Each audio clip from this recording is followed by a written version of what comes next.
At long last, we are finally here. Hey, what's going on, guys? It's Kevin Zwicker from Fast Count coming at you. Before you get into this video, please remember to hit that like button and subscribe. Ever since it was announced by Nick Aldis after the Elimination Chamber that Cody Rhodes will be getting his rematch against Drew McIntyre on SmackDown tonight, it became abundantly clear, at least to me, and I'm sure to you as well, that we would be getting the WWE Championship back around the waist of Cody Rhodes for that much anticipated match against Randy Orton at WrestleMania. And reports started coming out throughout the week as the reasoning as to why they put the title on Drew, and that was to have Cody Rhodes being able to be featured in the Royal Rumble and the Elimination Chamber in an attempt to boost the ticket sales. And for me, all of this is unfortunate.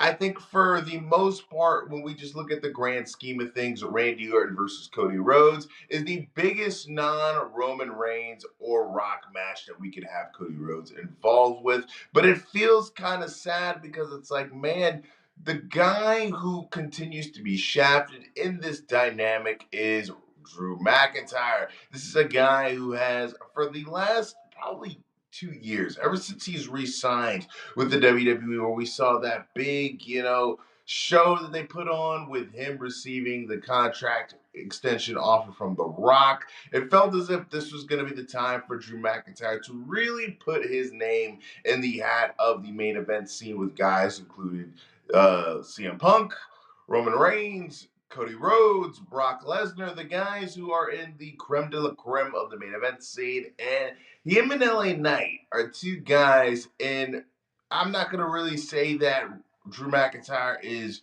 getting buried at the level that LA Knight is, but it really feels as if there's a ceiling placed on his spot when it comes to the pecking order in the WWE. And it sucks that the guy is being shafted out of the WrestleMania main event scene, but hey, this is a business at the end of the day, right? And with Cody Rhodes being the guy that he is, you knew somehow, some way that they were going to have to factor him into a big time match. That's exactly what we got. With WrestleMania struggling to sell tickets as well due to the high ticket prices, it made sense that WWE wants to try to stack the card as much as they possibly can.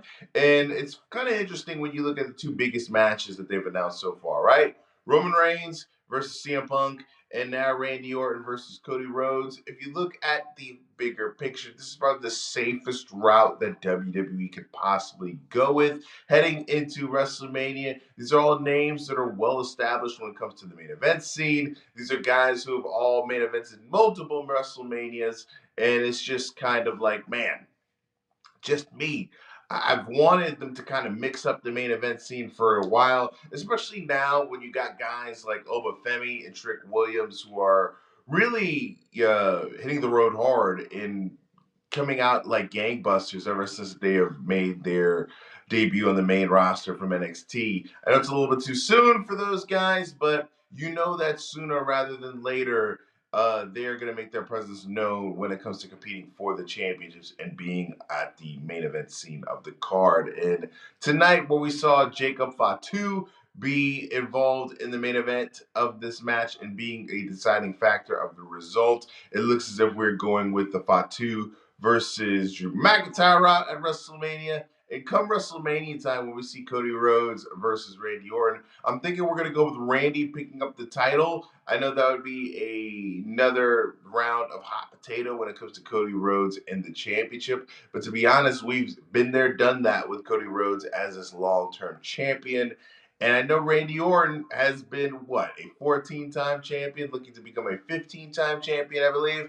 But at least it's been a very long time since we've seen him as a WWE champion. So it feels a little bit fresher, at least to me. And I'm sure to you guys as well. But let me know what you guys think in the comment section. I know a lot of people online are throwing the Cody Hogan comparisons and all of that because of the situation at hand. But I honestly think that this was probably above him. But when it comes to Cody Rhodes and Roman Reigns, we all know that those guys have very powerful wands that they can wield backstage as well. But I personally think this is a Triple H and TKO call. But let me know what you guys think in the comment section. Please remember to hit that like button and subscribe. I am Kevin Zwicker. I'm out.